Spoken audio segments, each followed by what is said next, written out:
Tinapos na po ng Committee on Good Government and Public Accountability yung hearing nila tungkol sa paggamit ng confidential funds ng Office of the Vice President at lumalabas na mounting evidence daw. Maraming ebidensya magpapatunay na winaldas ni VP Sara ang pondo at baka kasuhan pa daw siya ng graft and corruption, plunder. Kung plunder, delikado nito, non-bailable, at kung ma-convict, life imprisonment. Okay, so pag-usapan natin yan. Pakinggan natin itong vlog ni Pinoy Views and Opinions at bigyan ko rin ng reaksyon. Kakasuhan na nila si VP Inday Sara Duterte, mga kababayan, ng graft and corruption. At dahil umaabot daw sa 600 million, mga kababayan, ang sinasabing nilustay ni Sara Duterte ay posible daw plunder ang ikakaso sa kanya kung mapatunayan daw nila, mga kababayan. Sila din ang magpapatunay dyan sa Quadcom. Ano pa bang aasahan natin?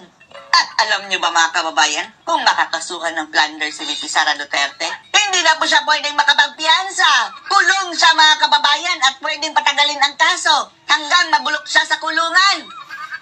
At kung mapatunayang guilty, habang buhay na pagkakakulong ang kakaharapin ni VP Inday Sara Duterte. Yan ang gusto ng mga buhaya ngayon, mga kababayan, dahil sa issue ng confidential fund.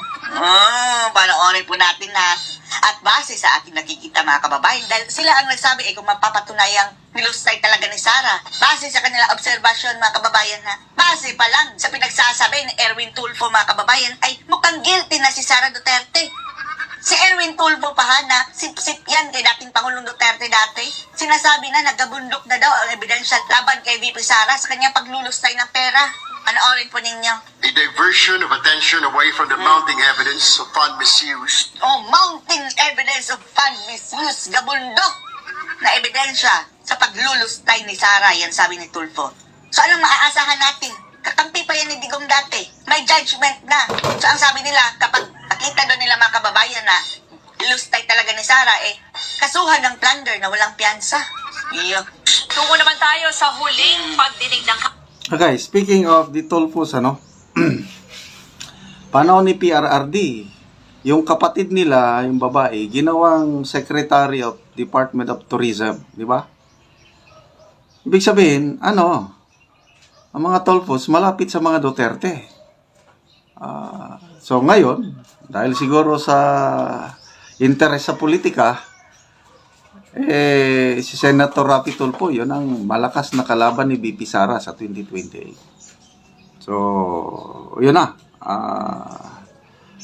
Yung political interest na ang nangunguna. Wala na yung talaga sa politika, there are no permanent friends, there are no permanent enemies. Pwedeng magkakampi kayo ngayon, sa susunod yun, kalaban na. So ito, balita sa mainstream media. Marahil sa umanay maanumalyang paggasta ng pondo. Last but not the least, tinapos na nila ang mga kababayan, yung issue lang ng confidential fund, pero next year, yung iba na naman ng issue na hindi confidential fund, mga kababayan, na kurakutan daw ni Sara Duterte. Diyos me, walang katapusan ang mga buhaya. Opisina ni Vice President Sara Duterte at Department of Education nung siya pa ang kalihim nito. Ayon sa komite, kung mapatunayang may misuse kung mapatunayang may misuse, sila lang din ang mag-a-assess niyan. Okay, nagsalita na po ang ombudsman. Kasi kung graft and corruption, ombudsman ang kikilos niyan. Sabi ng ombudsman, wala silang nakikitang maling ginawa ng Office of the Vice President na dapat umaksyon ng ombudsman. Di ba? Very clear po yung pahayag ni Ombudsman Samuel Martires na tingin ko very objective, very fair ang ombudsman. Kung may nilabag ka, talagang hindi ka sasantuhin ng ombudsman. So ito, mga kongresista lang sa ngayon ang nag-aakusa. Mga kababayan, pabase sa narinig nyo kay Erwin Tulfo, mountain of evidence. kabundok na ebidensya. Misappropriations ng confidential Ano funds. maaasahan nyo? Sige, kasuhan nyo si Sara ng plunder. Dapat ang ombudsman ang magkakaso sa kanya. Di ba? Maaari raw umabot sa graft and corruption ang Oh. ihahaing reklamo Graft and corruption. sa bise at sa mga opisyal na sangkot sa paggasta nito. Para sa ibang detalye, makakausap natin sa linya ng telepono. Paano yan na immunity ang vice presidente? After na siguro mga kababayan. Okay, speaking of immunity, akala ko nung una, may immunity. Wala pala. Walang immunity. Ang presidente lang meron immunity. Ang mga senador, congressman, meron immunity in the performance of their duties as lawmakers. Bakit walang immunity ang vice president? Kaya, yun na nga, sa NBI, di ba, sinomon na siya, pinagpapaliwanag. Ang PNP, di ba, pinailan na siya ng kaso. Patong-patong ng kaso ang ipinail kay VP Sara. Kaya wala pong immunity ang Vice President. Siguraduhin nyo lang na matatalo si Sara Duterte sa 2028. Kung hindi, lagot kayo, mga animal kayo. Si Marian Enriquez. Siguraduhin lang madimulis nila yung matatalo sa 2028 kasi baka matulad sila kay President Donald Trump.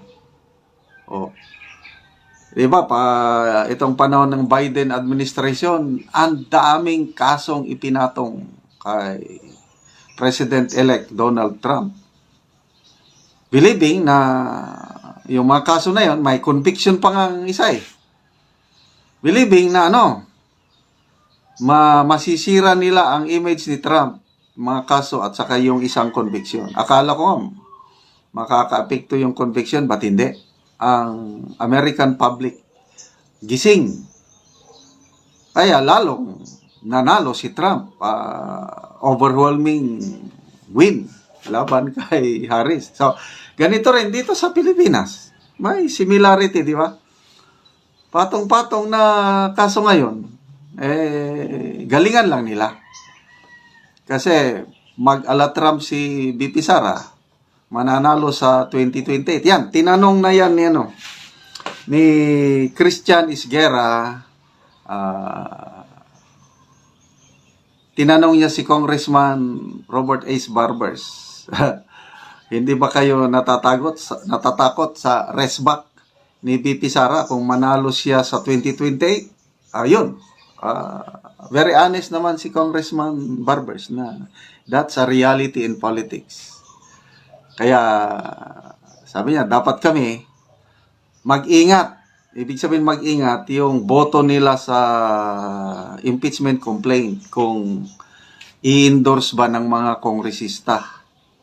Kasi sa ngayon, mayroon daw ongoing na signature drive among congressmen and women para kung makakalap sila ng 103 signatures, yun, aakyat na ang impeachment complaint sa Senado. So, gahol na sa oras. Pag hindi nila maiakyat ang impeachment complaint bago December 18, parang malabo na. Inamin niya ni Congressman Joel Chua, parang improbable, impossible because of time constraints. Kung dadaan sa normal process, dadaan sa Committee on Justice, pag-aralan ang form and substance, gahol na. The only remedy, fast track nila is direct resolution ng mga kongresista perman ng 103, yun.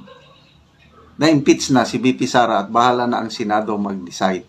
Impeachment trial na, impeachment court. So, sabi ni Congressman Robert Ace Barbers, dapat kami, we must decide according to principles. Kasi pag hindi, yun na nga, baka manalo si VP Sara as president sa 2028, talaga, normal yan, yung resback. Inamin na yan ni Congressman Abante sa isang interview. Narinig ko, delikado ako. pag magpresidente yan sa 2028, delikado ako, sabi ni Congressman Abante. So, sige, tingnan natin kung mag-prosper ba itong mga kasong isasampa kay BP Sara, graft and corruption, plunder. Tingnan na lang natin.